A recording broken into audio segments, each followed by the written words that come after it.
కొద్ది కొద్దిగా వేసుకుంటే ఇలా పేలాలాగా ప్రిపేర్ చేసుకొని పక్కన పెట్టుకోవాలి. ఇప్పుడు జొన్నుండలు ఎలా తయారు చేయాలో చూద్దాం.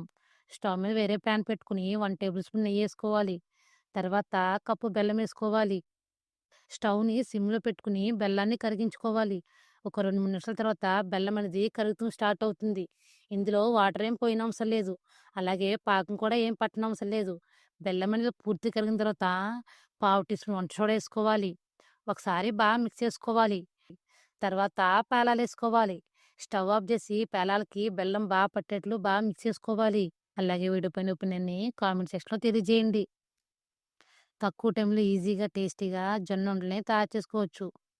ఇవి గోరువెచ్చగున్నప్పుడే ఉండల్లా చుట్టుకోవాలి. అదే చల్లగైతే గనక గట్టిపడిపోతాయి. మీరు కావాలంటే ఒకదానికొకటి సెపరేట్ చేసుకొని, ఈ క్యారమెల్ పాప్‌కార్న్‌లా కూడా తయారు చేసుకోవచ్చు.